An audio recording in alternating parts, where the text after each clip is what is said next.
Bonjour à tous et à tous. Merci d'être là encore en ce beau sabbat matin. Très, très ensoleillé. On est bénis. Certes, on a encore des chaises vides. On n'a pas la permission d'être là. On est encore en confinement. On nous dit que ça fait 10 semaines qu'on est en confinement. Ce matin, on va avoir un beau message encore une fois par le pasteur Rémi Ballet. Et sans plus tarder, j'aimerais ça maintenant céder la place à nos gens qui ont venu cette semaine préenregistrer tout ce qui était la louange qu'on veut chanter, qu'on veut célébrer pour la gloire de Dieu.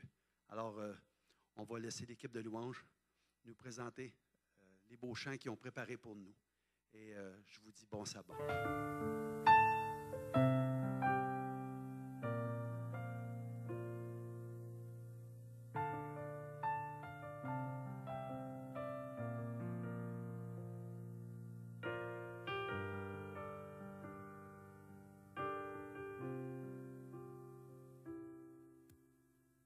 Bonjour, chers amis.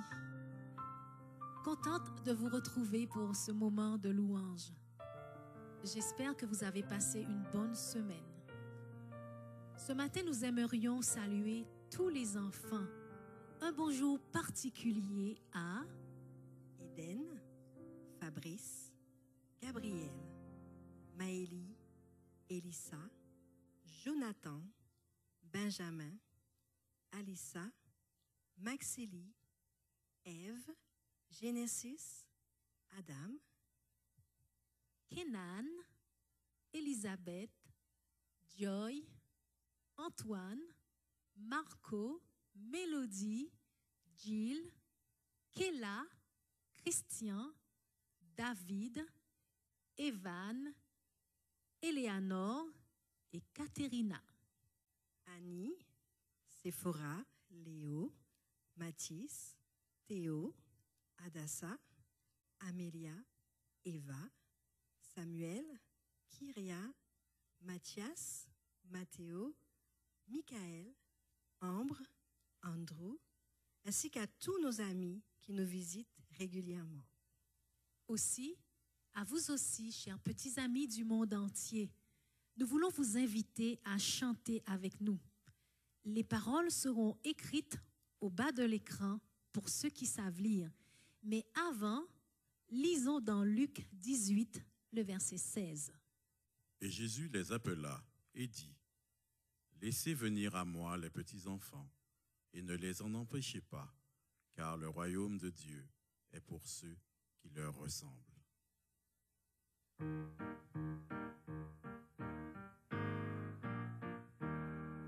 Si du nid tombe l'oisillon, Dieu répond à son cri. Et quand survient le tourbillon, il lui fait un abri. Il m'aime aussi, je sais qu'il m'aime aussi. Jésus m'aime bien que petit, la Bible me le dit. Il a fait le muguet des bois, parfumé les taillis. À la sauce, il prête une voix aux fleurs leur coloris. Il m'aime aussi, je sais qu'il m'aime aussi. Jésus m'aime bien que petit, la Bible me le dit. Le Seigneur nourrit les oiseaux, il aime la fourmi. Celui qui dit paix mes agneaux est aussi leur ami. Il m'aime aussi, je sais qu'il m'aime aussi. Jésus m'aime bien que petit. la Bible me le dit. Il m'aime aussi, je sais qu'il m'aime aussi. Jésus m'aime bien que petit, la Bible me le dit. J'aimerais partager une petite histoire avec vous que j'ai eu plaisir à lire. On a demandé à une classe d'élèves d'énumérer ce qu'ils considéraient comme les 7 merveilles du monde. Bien qu'il y ait eu quelques avis différents, les grandes pyramides d'Égypte, le Taj Mahal, le Grand Canyon, le canal de Panama, l'Empire State Building, la basilique de Saint-Pierre, la Grande Muraille de Chine ont reçu le plus grand nombre de votes de la part des élèves. Alors qu'elle recueillait les votes, l'enseignante a remarqué qu'une élève, une fille silencieuse, n'avait pas encore rendu le sien. Elle a donc demandé à la fille si elle avait du mal avec sa liste. La fille silencieuse répondit « Oui, un peu. Je n'ai pas pu faire un choix, car il y en a tellement. » Eh bien, dis-nous ce que tu as et peut-être qu'on pourra t'aider. Elle hésita un peu et dit « Je pense que les 7 merveilles du monde sont de toucher, de goûter, de voir, d'entendre, de ressentir, de rire et d'aimer. » L'enseignante était stupéfaite et toute la classe était si calme qu'on aurait pu entendre une épingle tomber. La jeune fille a mis chacun au défi de penser différemment et nous a rappelé que les choses que nous négligeons comme simples et ordinaires sont souvent les plus merveilleuses et que nous n'avons pas besoin de voyager loin pour en faire l'expérience. Aller moins vite pour toucher, pour goûter, pour voir, pour entendre, pour ressentir, pour rire et pour aimer. Profitons, chers amis, de notre don. C'est pourquoi, dans Psaume 139, au verset 14, il est écrit « Je te loue de ce que je suis une créature si merveilleuse. Tes œuvres sont admirables et mon âme le reconnaît bien. » Je suis né pour te louer, je suis né pour glorifier ton nom. En toutes circonstances, apprendre à te dire merci. Je suis né pour t'aimer, je suis né pour t'adorer, mon Dieu, obéir à ta voix, je suis fait pour toi. Je suis né pour te louer, je suis né pour glorifier ton nom. En toutes circonstances, apprendre à te dire merci. Je suis né pour t'aimer, je suis né pour t'adorer, mon Dieu, obéir à ta voix, je suis fait pour toi.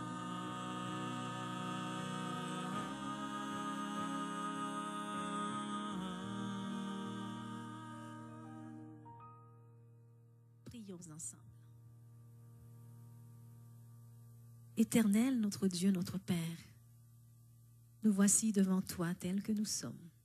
Nous voulons te dire merci de faire de nous des créatures si merveilleuses.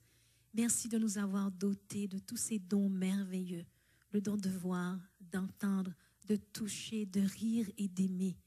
Merci de nous remplir de ton amour et de continuer à veiller et à bénir chacun de tes enfants. Seigneur, nous voulons te présenter toutes les familles de la terre, tous les papas, toutes les mamans, les grands-parents, surtout les enfants, Seigneur, bénis-les et aide-leur à grandir en sagesse devant toi et devant les hommes. Merci pour le sabbat que tu nous donnes et merci pour l'occasion que nous avons de te louer et de t'adorer. Que ton Saint-Esprit nous visite. Nous voulons t'offrir, Seigneur, notre cœur en signe de reconnaissance. Au nom de Jésus. Amen. Aujourd'hui, nous aimerions encourager toutes les personnes malentendantes. Bonjour à vous, malentendants. Aujourd'hui, nous voulons vous encourager. Tenez bon, soyez courageux dans ce temps difficile.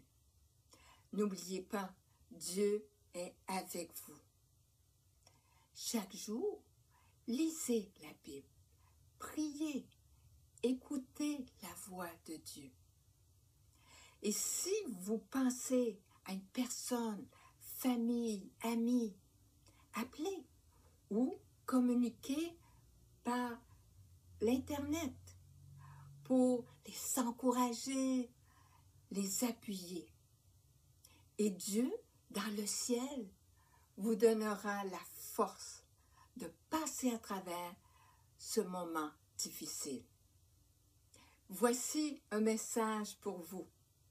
Croyez en Dieu de tout votre cœur et ne t'appuie pas sur ton intelligence, mais reconnais-le dans toutes tes voies et lui rendra ton sentier droit. Bon courage, Dieu est avec vous. Bonjour. Nous voulons dire merci à Nicole pour ce message d'encouragement. Et nous voulons dire à chacun d'entre vous, nul n'est comme notre Dieu.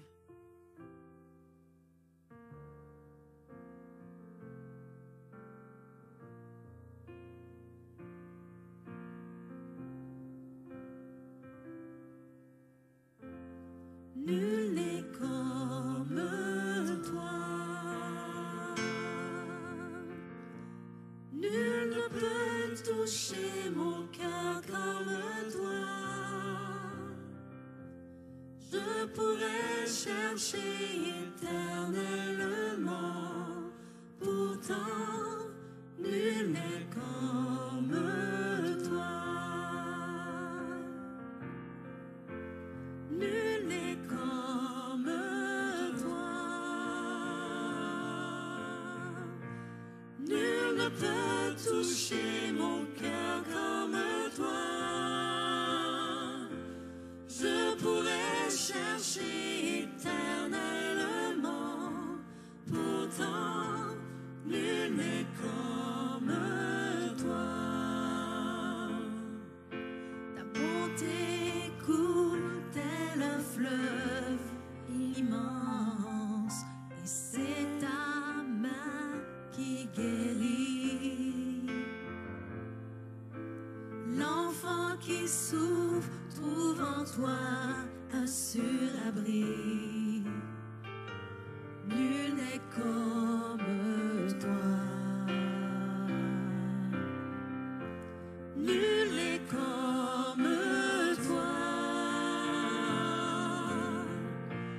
Nul ne peut toucher mon cœur comme toi.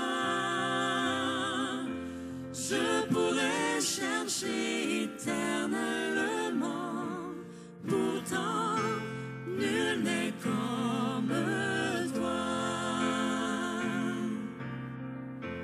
Nul n'est comme toi.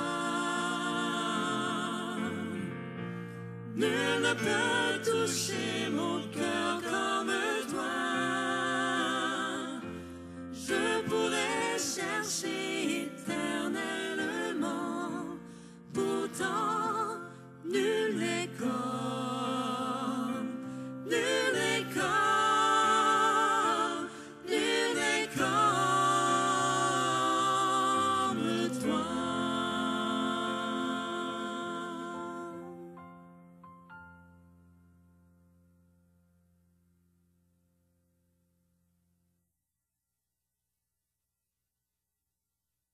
Dans Jean 14, au verset 27, nous pouvons lire « Je vous laisse la paix, je vous donne ma paix.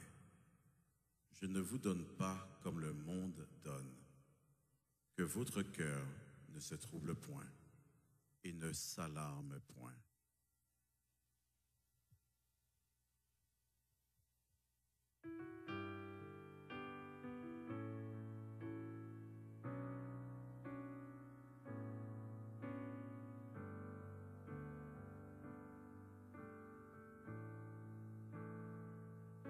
La paix est en Christ quand nous ressentons son amour lorsqu'il a porté tous nos péchés. Écoutons sa voix, en nous elle vivra. Si nous savons qui il est, la paix est en Christ. Il est l'espoir quand tout est perdu. Il est ma force quand je n'en peux plus. Il est un rempart devant les tourments quand le monde est triste. La paix est en Christ.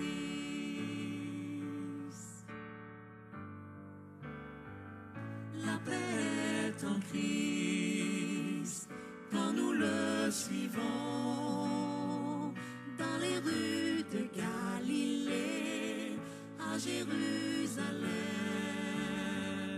quand nous secourons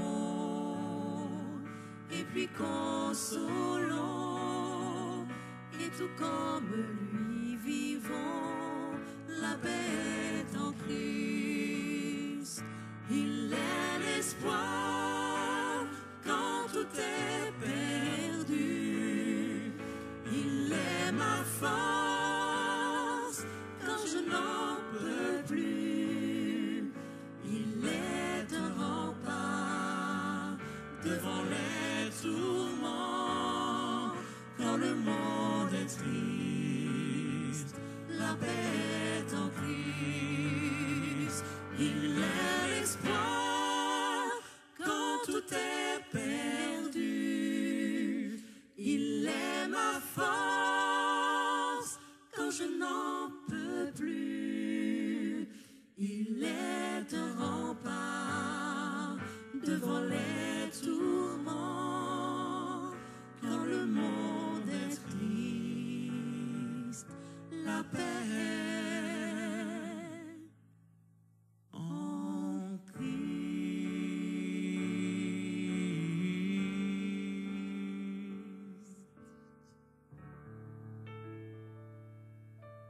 Que Dieu vous bénisse et vous garde. Bon sabbat.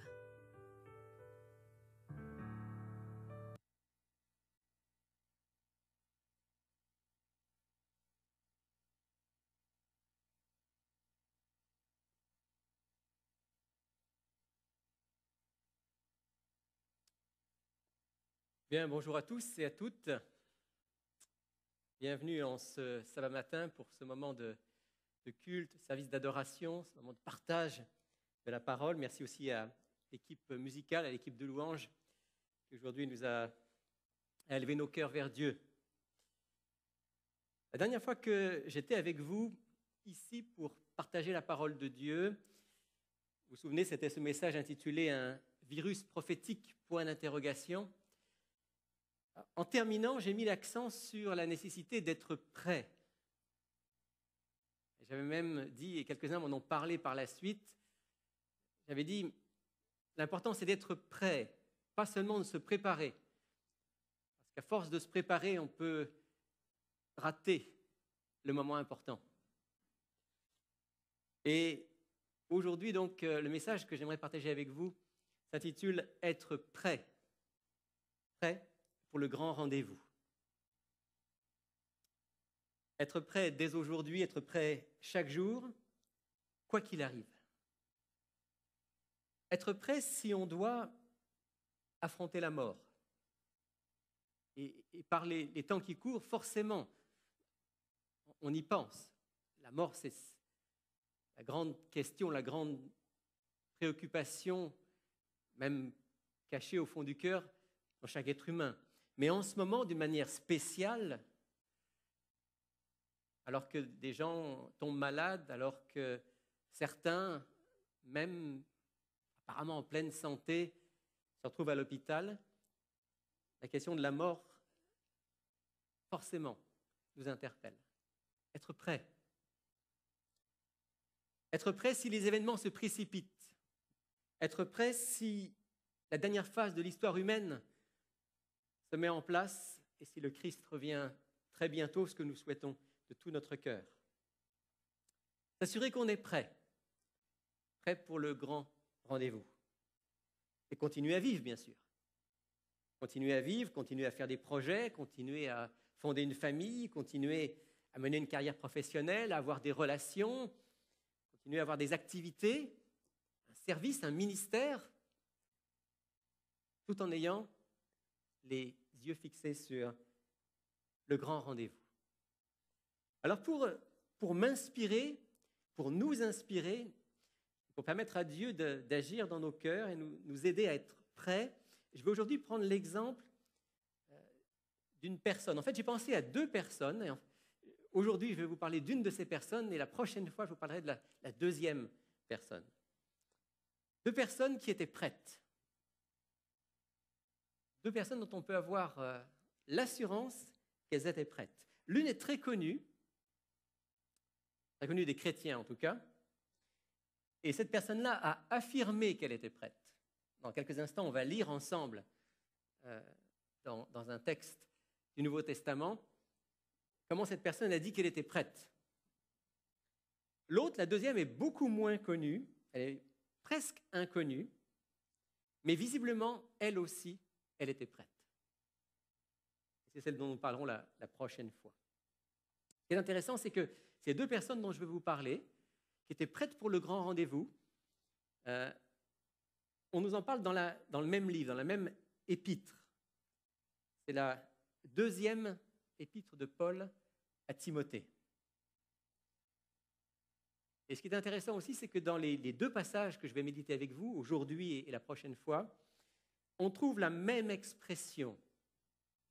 Cette expression, elle est traduite dans la plupart de nos Bibles par « en ce jour-là ». Traduction du grec et plus encore de l'hébreu, « bayom hahu », en ce jour-là. Et le jour dont il est question, bien sûr, c'est le jour de l'Éternel. Être prêt pour le jour de l'Éternel. C'est notre sujet d'aujourd'hui et je vous invite avant toute chose à prier ensemble.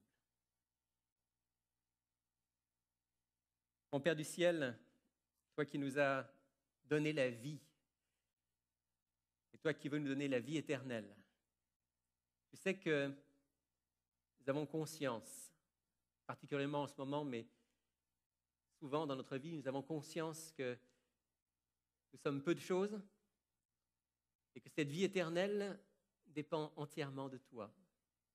Nous voulons être prêts, Seigneur, pour ce rendez-vous que tu nous donnes au jour où Jésus reviendra. Parle-nous aujourd'hui, fais-nous du bien, encourage-nous, reprends-nous et permets-nous d'être plus près de toi. Au nom de Jésus. Amen.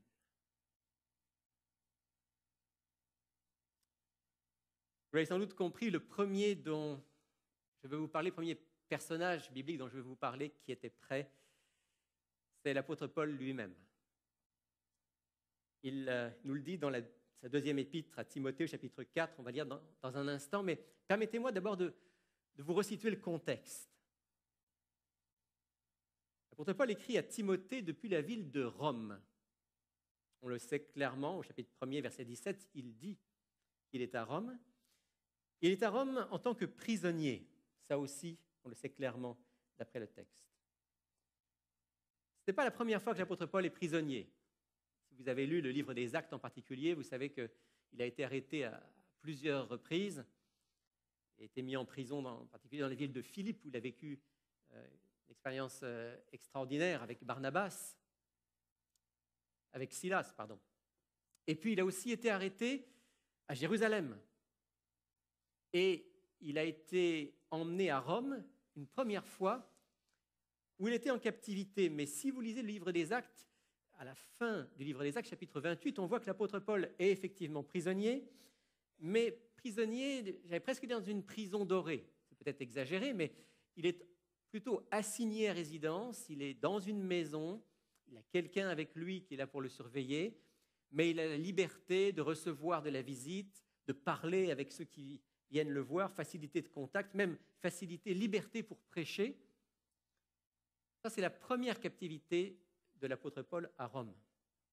D'après le livre des Actes, on peut penser qu'elle a duré 2 ans. Et au terme de ces 2 ans, l'apôtre Paul a été libéré. Probablement qu'à ce moment-là, l'empereur ou ceux qui ont jugé l'apôtre Paul ont considéré que bon, cet homme était peut-être un petit peu dérangé, mais il n'était pas dangereux. Alors on l'a laissé partir. Nous sommes environ en l'année 63 de notre ère. Et l'apôtre Paul va avoir encore devant lui quelques années où il va mettre toute son énergie pour partager l'Évangile. Pendant cette période-là, d'après les éléments qu'on a, on pense qu'il est allé en Grèce, en Macédoine, en Asie mineure. Peut-être même a-t-il pu aller en Espagne. Dans l'Épître aux Romains, il nous dit que l'un de ses grands projets, c'était d'aller en Espagne. Peut-être qu'il a pu y aller pendant cette période après sa libération.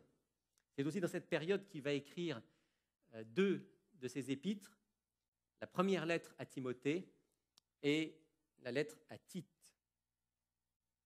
Mais quelques années plus tard, et nous sommes peut-être en l'année 66, il va à nouveau être arrêté. C'est dans le cadre de la grande persécution des chrétiens initiée par l'empereur romain Néron. Vous savez, vous connaissez un peu l'histoire, probablement certains d'entre vous. Néron a été soupçonné d'avoir mis le feu à la ville de Rome. Il faut dire que Néron était quelqu'un de relativement mal dans sa tête. Et on pense que ce serait lui ou sur ses ordres qu'on aurait mis le feu à la ville de Rome. Et lorsqu'il est accusé, il va trouver des responsables, et ces responsables, ce sont les chrétiens. À ce moment-là, les chrétiens vont être persécutés de manière systématique. Et dans ce cadre-là, l'apôtre Paul va être arrêté à nouveau et il est mis en prison à Rome. Et du contenu de la 2e lettre à Timothée, qui est la dernière lettre écrite par l'apôtre Paul, on sait que Paul a comparu devant un tribunal une première fois, soutenu puissamment par l'Esprit de Dieu. Il a défendu sa cause, il a présenté sa défense, il a annoncé l'Évangile. Mais par contre, il n'a pas été très bien soutenu par les chrétiens. Il va dire dans cette épître que tous l'ont abandonné. Mais que Dieu ne le renvoie pas, dit-il, le Seigneur m'a secouru. Il y a quand même quelqu'un qui est resté avec lui, il est mentionné par l'apôtre Paul dans cette épître, c'est Luc. Luc, l'auteur de l'Évangile selon Luc, aussi l'auteur du livre des Actes. Luc est avec lui. Puis il y a un autre homme. Il y a un autre homme qui a fait beaucoup de bien à l'apôtre Paul pendant ce temps-là. C'est celui dont on parlera la prochaine fois.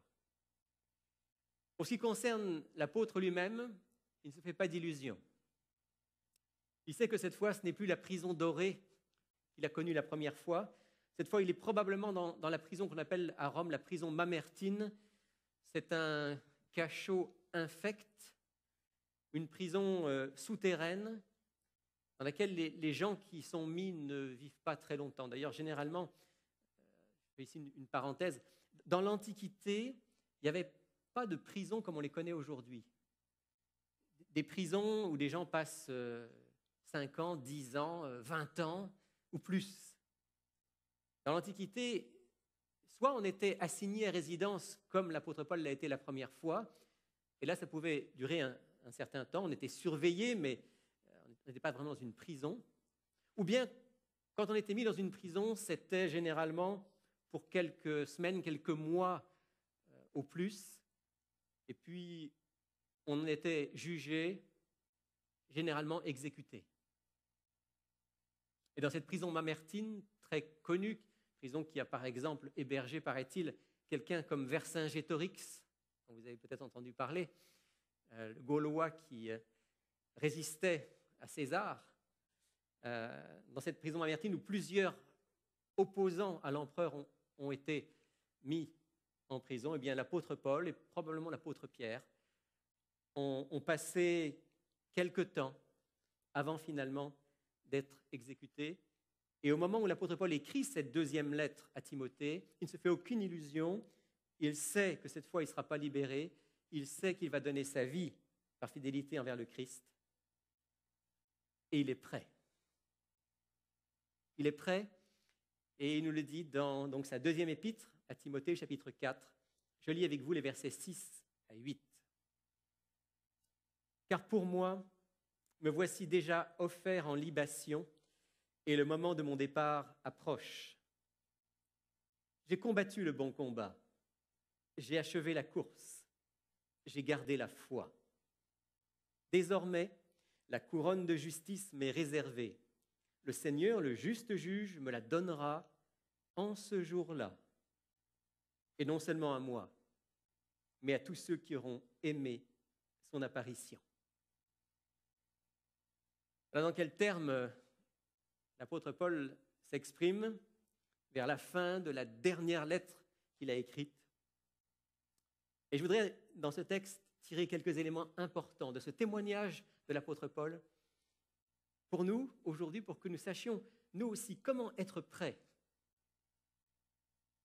La première chose que je relève au verset 6, c'est que l'apôtre Paul dit « Pour moi, me voici déjà offert en libation ». La libation, vous savez, c'était soit du vin, soit de l'eau, soit de l'huile qu'on versait sur les offrandes sacrifiées.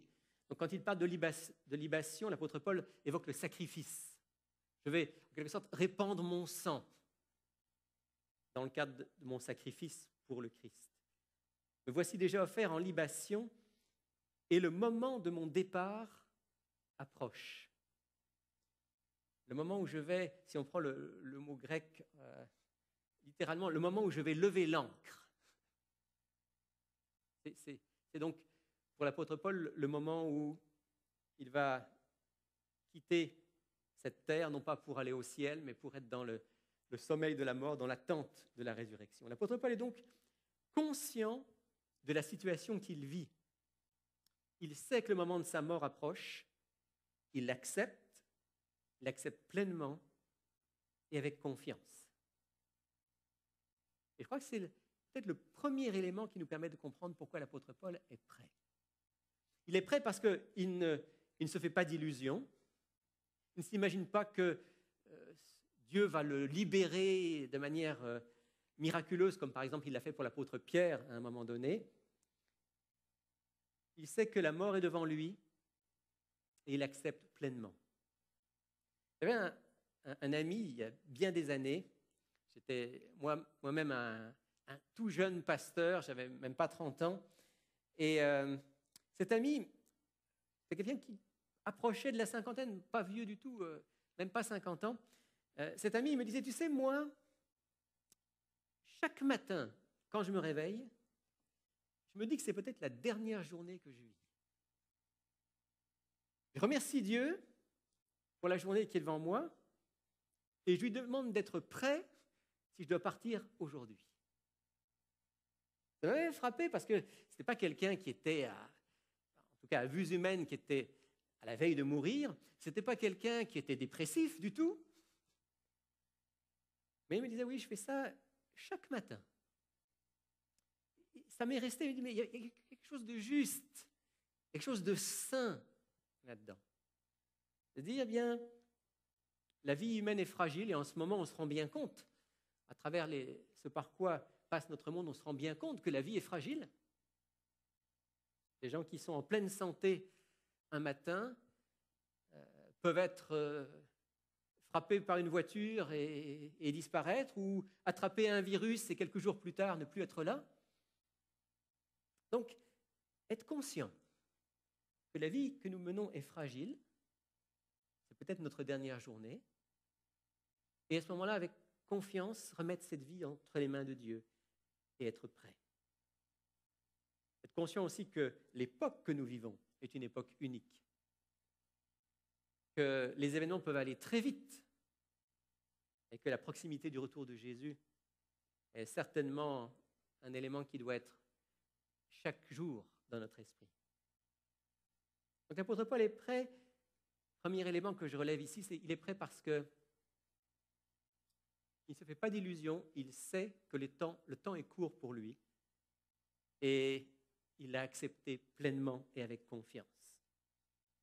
Mais bien sûr, il y a plus que ça, parce que certains pourraient dire, bon, ben moi, mon temps est arrivé. Ça ne veut pas dire pour autant qu'on est prêt à rencontrer Dieu. Ce qui fait que l'apôtre Paul est prêt à rencontrer Dieu, c'est le verset suivant. Et dans le verset suivant, l'apôtre Paul va utiliser des images qui lui sont chères. Il va dire, j'ai combattu le bon combat. J'ai achevé la course. Ça, ce sont des images que l'apôtre Paul utilise souvent dans ses lettres, dans ses épîtres. J'ai combattu le bon combat ou le beau combat. On ne peut être prêt pour le grand rendez-vous que si on est un combattant. Seuls les combattants pourront rencontrer le Christ et entrer dans son royaume. Peut-être vous direz, oui, mais moi je ne suis pas, vous savez, ce n'est pas mon naturel d'être un guerrier, moi je suis plutôt quelqu'un de calme, de doux, mais que vous le vouliez ou non, même si vous êtes l'homme le plus doux de la terre comme Moïse, vous devez être un combattant si vous êtes un enfant de Dieu. Parce que cette terre, c'est un champ de bataille. Champ de bataille entre Dieu et Satan, entre le bien et le mal, entre la vérité et l'erreur. Et nous sommes forcément dans un camp. Si on ne se bat pas, c'est qu'on est consciemment ou inconsciemment dans le camp de l'ennemi. Mais l'apôtre Paul nous dit non. Pour être prêt, il faut être des combattants. On se bat pourquoi ? Il ne faut pas se tromper de combat. D'ailleurs, le texte dit « J'ai combattu le beau combat » ou « le bon combat ». Il peut y avoir des mauvais combats. Même au nom de la justice, même au nom du bien. Notre combat à nous en tant que chrétiens, par exemple, n'est pas un combat politique.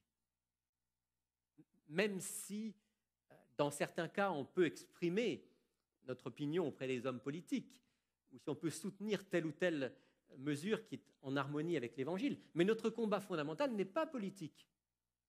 Parce que pour mener un combat politique, il faut croire que ce monde va changer et va devenir un jour le monde de justice, de paix et d'amour auquel nous rêvons. Et la Bible nous dit clairement, ne vous faites aucune illusion. Cette terre ne sera jamais le royaume de paix, d'amour et de justice auquel vous aspirez. Notre combat n'est pas un combat non plus, dira l'apôtre Paul, contre la chair et le sang, c'est-à-dire contre des êtres humains. Nous n'avons pas à mener un combat qui vise des hommes ou des femmes. Ce combat-là n'est pas le combat de Dieu.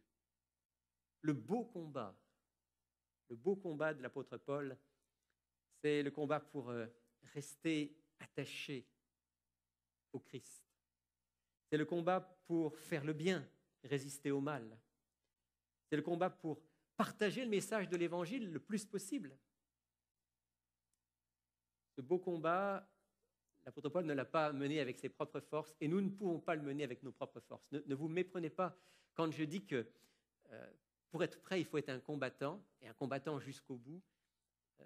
Ne croyez pas que je vais dire par là que seuls les gens qui sont costauds, solides, peuvent obtenir la victoire. Parce que la force nous vient de Dieu. Et vous vous souvenez que le même apôtre Paul nous a dit quand je suis faible, c'est alors que je suis fort. Quand je ne compte pas sur mes propres forces, mais sur celles de Dieu, alors j'ai la force de faire le bien, la force de faire la volonté de Dieu. Même l'apôtre Paul nous dira, prenez sur vous toutes les armes de Dieu, pas les vôtres, celles de Dieu. Foi, la justice, zèle. Alors la question qu'il faut qu'on se pose, puisqu'on veut être prêt pour le grand rendez-vous, c'est sommes-nous des combattants ?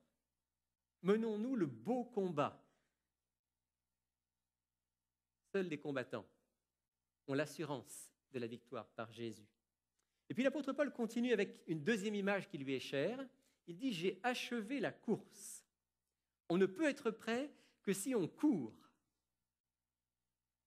Alors là non plus, ne vous méprenez pas sur ce que je suis en train de dire. Je ne veux pas dire que dans la vie, il faut courir sans arrêt. Probablement même qu'aujourd'hui, notre vie est une vie trop trépidante. On court trop.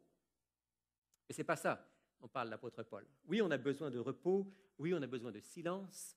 Oui, on a besoin de calme. Mais tous les chrétiens qui sont prêts, qui seront prêts à rencontrer le Christ, sont des coureurs ou des marcheurs. Qu'est-ce que ça veut dire? Ça veut dire que je suis en mouvement. Ça veut dire que j'avance de progrès en progrès, les yeux sur la ligne d'arrivée.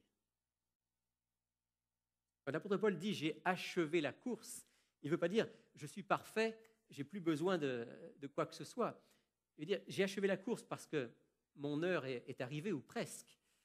Et toute ma vie, particulièrement depuis que le Christ m'a saisi, je suis en marche, je cours, j'avance. Sommes-nous chaque jour en mouvement avec le Christ? Est-ce qu'on continue à apprendre de Dieu et des autres? Ou est-ce qu'on pense qu'on en sait suffisamment? Est-ce qu'on continue à grandir, à forger un caractère à l'image du Christ? Ou bien est-ce qu'on pense qu'on est à peu près bon pour passer l'examen? Est-ce qu'on continue à partager l'Évangile avec les autres, avec le désir d'en voir le plus grand nombre l'accepter? Ou bien est-ce qu'on a cessé de courir? Est-ce que par lassitude, par découragement ou par attrait du confort ambiant, on s'est assis au bord du chemin, on s'est assis au bord de la piste et on a arrêté de courir? Seuls ceux qui courent jusqu'au bout, c'est-à-dire qui, c'est très proche de mener le combat, hein, c'est continuer à avancer, mais c'est plus avec l'idée de progresser, d'avancer dans notre vie. Seuls ceux-là sont prêts pour le retour de Jésus. Une expérience personnelle, vous savez, plusieurs d'entre vous, dans ma vie, j'ai couru beaucoup. Et je me souviens, par exemple, des marathons. Je me souviens de cette course que j'avais faite en montagne, 27 km, dont la plupart des kilomètres étaient en montée. Vous savez, quand on court comme ça des longues distances ou des courses de montagne, il arrive toujours un moment où on a envie d'abandonner. Parce que c'est dur. Ça fait mal aux muscles. Parfois, c'est aussi notre souffle qui devient court. Et plus d'une fois, j'ai eu envie d'abandonner. Mais quand on persévère, quand on continue la course, quand finalement on passe la ligne d'arrivée, alors il y a une joie, une satisfaction, je dis parfois presque une euphorie qui s'empare de nous. Une euphorie qui s'emparera de nous lorsque le Christ nous permettra de passer la ligne d'arrivée lors de son retour. Mais jusqu'à ce jour-là, nous devons être en train de marcher et de courir, d'avancer de progrès en progrès. Seuls ceux qui marchent, qui avancent, qui courent, sont prêts, comme l'était l'apôtre Paul. Et l'apôtre Paul continue en disant « J'ai gardé la foi ». Alors là, il arrête de parler en images, il a parlé du combat contre le mal, combat pour le bien, combat pour Dieu. Il a parlé de la course, avancer, progresser, grandir. Et puis là, il dit, j'ai gardé la foi. On ne peut être prêt que si on a et si on garde la foi. La foi en Dieu, bien sûr, la foi en Jésus-Christ. Et qu'est-ce que c'est que la foi? Alors, vous avez entendu déjà des dizaines de prédications sur la foi. Et vous avez peut-être des définitions en tête. Qu'est-ce que c'est que la foi? Fondamentalement, la foi, c'est tout simple. C'est faire confiance. C'est faire confiance à Dieu et c'est vouloir lui être fidèle. Le mot grec pour foi a vraiment cette double connotation, à la fois de la confiance et aussi de la fidélité. Tout est là. Et l'apôtre Paul, plus que tout autre, a écrit à propos de la foi. La foi est au cœur de tout le message de l'Évangile, de tout le message de l'apôtre Paul. On ne peut être prêt que si on a la foi. Et j'aimerais lire un texte avec vous, texte de l'apôtre Paul, bien sûr, dans l'Épître aux Éphésiens, texte que j'aime énormément, que vous aimez sans doute aussi. Éphésiens chapitre 2, verset 8. C'est par la grâce, en effet, que vous êtes sauvés, par le moyen de la foi. Et ça ne vient pas de vous, c'est le don de Dieu. Ce n'est pas par les œuvres, afin que personne ne se glorifie. Ici, c'est intéressant parce que sommes-nous sauvés par la foi? Oui et non. Dans le texte ici, nous sommes sauvés par la grâce. C'est par la grâce que vous êtes sauvés, dit l'apôtre Paul. La grâce, c'est ce cadeau de Dieu, ce pardon de Dieu, cette justice du Christ qui nous est donnée. C'est par la grâce que vous êtes sauvés, par le moyen de la foi. Permettez-moi juste une image qui m'a été présentée il y a bien longtemps, que j'ai gardée et je trouve qu'elle est bonne. Imaginez que vous êtes dans un bateau, dans un petit bateau, et puis, ou dans un grand bateau si vous voulez, et puis vous êtes sur la mer ou sur un lac, et puis il y a une tempête, et puis vous tombez à la mer. À ce moment-là, on se rend compte que vous êtes tombé, et il y a des hommes qui prennent une corde et qui vous lancent une corde. Et vous, là, vous luttez pour rester à flot, et finalement, vous agrippez la corde, et puis qu'est-ce qui va se passer? Ceux qui sont sur le bateau vont commencer à tirer, et vont finalement vous ramener sains et saufs sur le bateau. Est-ce que c'est la corde qui vous a sauvé? Oui et non. Il fallait la corde. Mais s'il n'y avait personne au bout de la corde pour tirer, vous auriez pu saisir la corde et rester dans l'eau et sombrer. Alors, la foi, c'est la corde. La foi, c'est le moyen que Dieu utilise. Le fait qu'on lui fait confiance, qu'on est agrippé à cette corde, ça lui permet de nous sauver. Mais au fond, celui qui nous sauve, c'est celui qui tire. C'est Jésus lui-même. Et donc, quand l'apôtre Paul nous dit « j'ai gardé la foi », il n'est pas en train de dire que parce qu'il a gardé la foi, il s'est sauvé. Mais il dit « la foi est le moyen que Dieu m'a donné et que j'ai conservé pour recevoir le pardon et le salut en Jésus-Christ. » Avant de terminer en regardant le verset 8, je voudrais juste ici partager avec vous 2 remarques importantes. La première chose que je remarque dans ces versets qu'on vient de lire, c'est que être prêt, c'est un combat de chaque jour. C'est une course de chaque jour. C'est un exercice de foi de chaque jour. Et on est très loin ici, dans ce que dit l'apôtre Paul, du « une fois sauvé, toujours sauvé » que vous avez peut-être entendu prêcher ici et là. Être prêt, c'est une décision et un choix de chaque jour. Je me souviens un jour avoir rencontré, lors d'une action d'évangélisation avec des jeunes, on était dans la rue, on chantait et on parlait avec les gens. Et après le programme, je suis allé rencontrer quelqu'un qui était assis sur un banc, qui nous écoutait là. Et je l'ai retrouvé, donc il avait sa canette de bière et puis sa cigarette à la bouche. Puis je dis, alors, est-ce que vous avez aimé ce que vous avez entendu? Elle me dit, oh, j'ai beaucoup aimé. Il dit, moi, ça fait 10 ans que je suis sauvé. Je dis, ah oui, ça fait 10 ans que vous êtes sauvé? Il dit, ah oui, il dit, moi, j'ai rencontré le Seigneur il y a 10 ans. Et bon, depuis, je dois reconnaître, je n'ai pas toujours suivi ce que j'ai appris. Mais bon, le Seigneur est bon. Je n'avais pas pu m'empêcher, en l'écoutant, de penser, mon ami, est-ce que tu n'es pas en train de t'illusionner? J'avais essayé de lui faire prendre conscience que le salut, c'était plus qu'un grand coup d'émotion suivi d'un baptême. Le salut, c'était vraiment ce combat, cette course de chaque jour. Oui, sont prêts ceux qui combattent chaque jour le bon combat, qui courent chaque jour avec Jésus, qui saisissent sa main et qui gardent la foi. Ce qui ne veut pas dire qu'il n'y ait pas une saine assurance du salut, et on va y revenir dans un instant avec le dernier verset.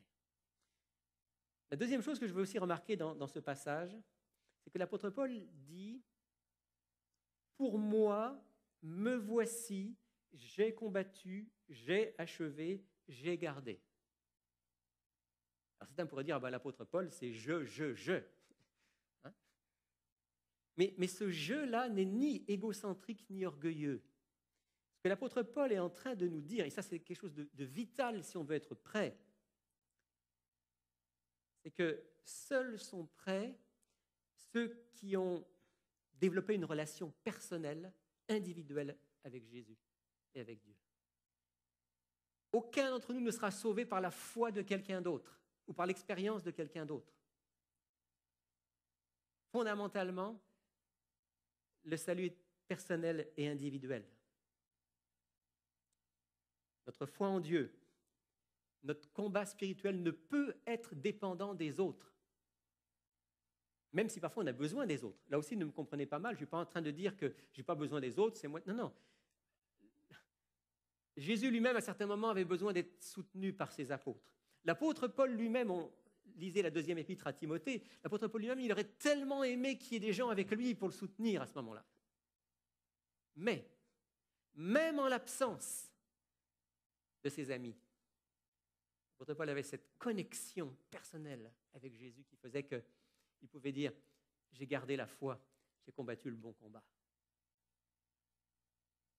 En période de confinement extrême, l'apôtre Paul avait la même assurance, la même foi solide, même attachement au Christ. Et là, je reviens à ma question du début. Comment être prêt? Comment être sûr que l'on est prêt? Les amis, si notre foi dépend de papa ou de maman, si notre foi dépend de nos enfants, de nos frères et sœurs, de nos amis, si ma foi dépend du pasteur,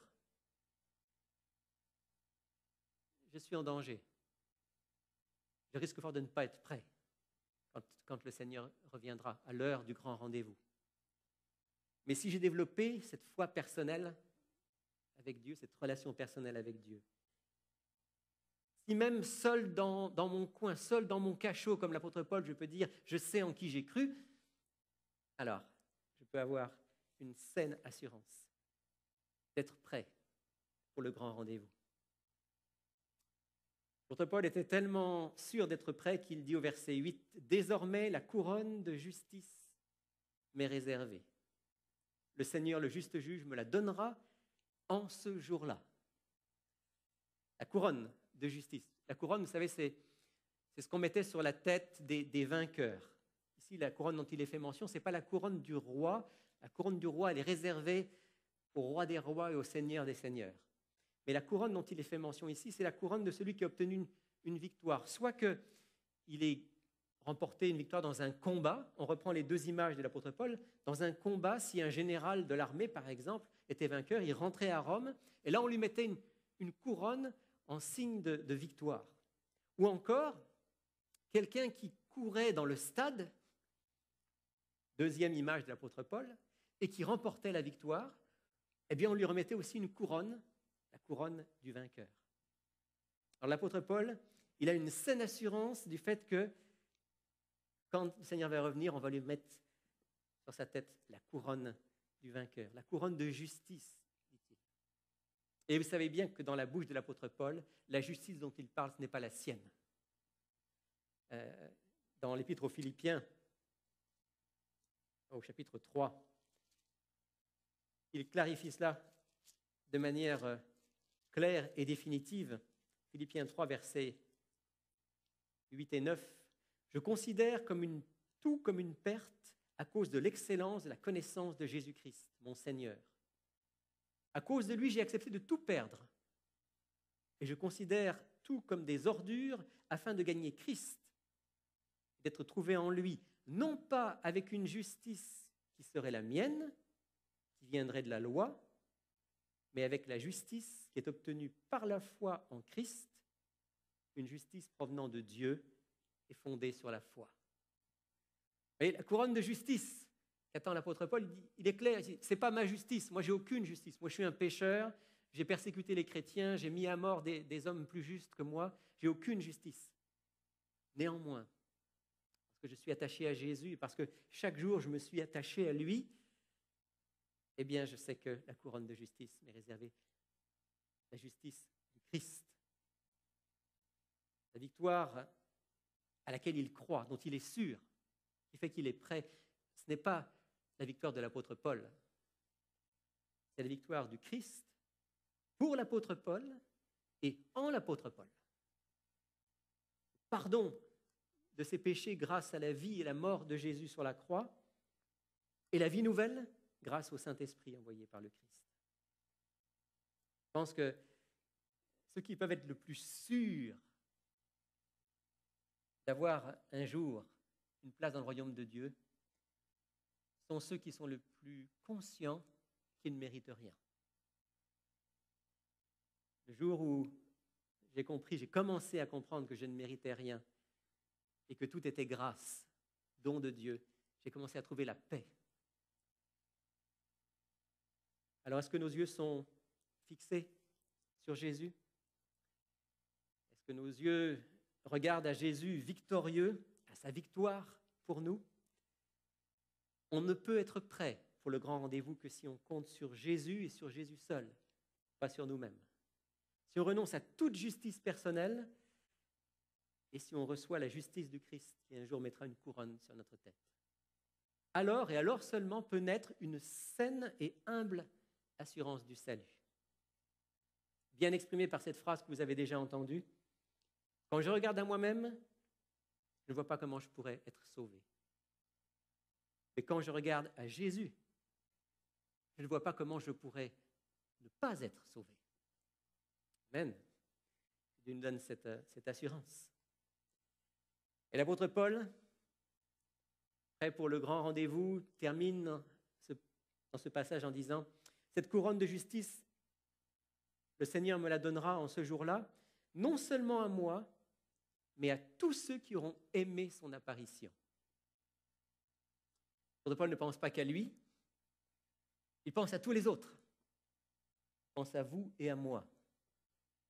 Et à tous ceux qui, dans le monde, auront ouvert leur cœur à l'amour de Dieu et auront mené le beau combat, auront poursuivi la course, auront gardé la foi. L'apôtre Paul, en fait, a consacré toute sa vie à amener le plus grand nombre à Jésus. Et la prochaine fois, je parlerai avec vous d'un deuxième personnage qui était prêt et qui lui aussi s'est consacré aux autres. Ce que l'apôtre Paul relève ici, c'est que ceux qui sont prêts sont ceux qui aiment le Christ et qui aiment son apparition, qui se réjouissent de son retour. Pas ceux qui sont au courant que Jésus revient. Ça, ce n'est pas suffisant. Ce n'est pas la foi. Pas ceux qui scrutent les événements et tous les soubresauts de l'histoire humaine ou de l'actualité pour savoir où on est exactement et puis prédire quand Jésus va revenir. Les initiés, les connaissants. C'est Paul qui dit « La connaissance enfle, mais l'amour édifie ». Là aussi, ne me comprenez pas mal. Je ne suis pas en train de dire qu'il ne faut pas étudier les prophéties. Le dernier message que j'ai partagé avec vous était un message sur la prophétie. Mais ce que je veux simplement partager avec vous, c'est que la prophétie, la connaissance, même la compréhension des événements, ce n'est pas ça qui fait qu'on est prêt. Ça aide à comprendre ce qui se passe. Mais ce qui fait qu'on est prêt, c'est que, comme dit l'apôtre Paul, on aime le Christ et on aime le jour où il va revenir. Ceux qui aiment le Christ, qui vivent pour le rencontrer, pour le voir établir sur cette terre le royaume de justice, d'amour, de paix. Ceux-là ont le cœur pur et ceux-là verront Dieu. Ceux-là mènent, comme l'apôtre Paul, le beau combat de la foi chaque jour. Ceux-là continuent chaque jour la course. Ils vont de progrès en progrès grâce au Saint-Esprit.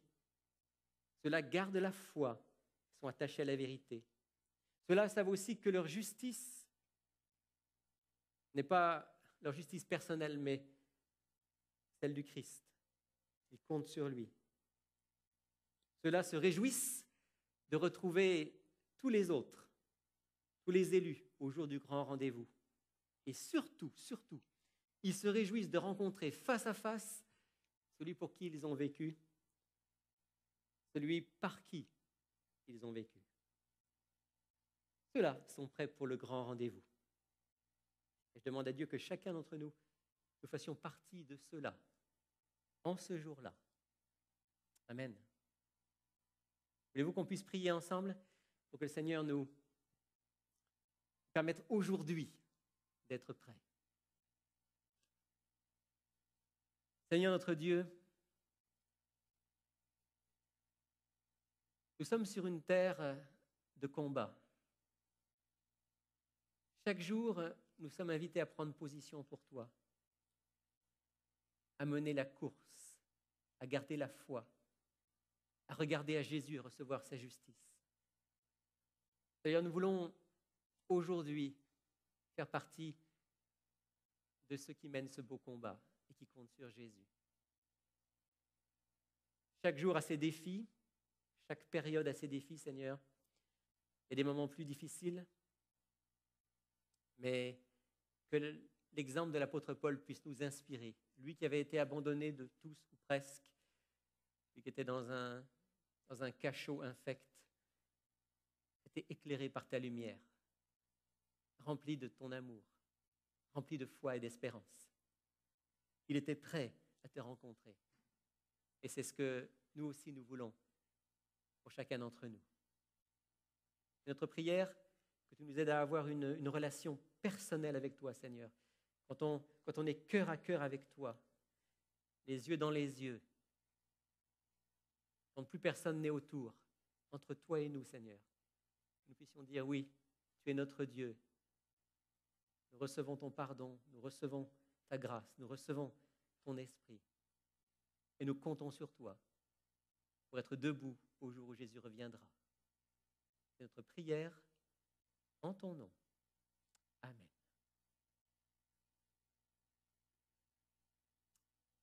Dieu nous donne à tous une bonne et belle journée de sabbat. Cette semaine soit une semaine de combat, menant le beau combat de la foi. Et que Dieu nous fortifie dans la communion avec lui. Rendez-vous sabbat prochain pour un autre moment ensemble. Très bon sabbat à tous.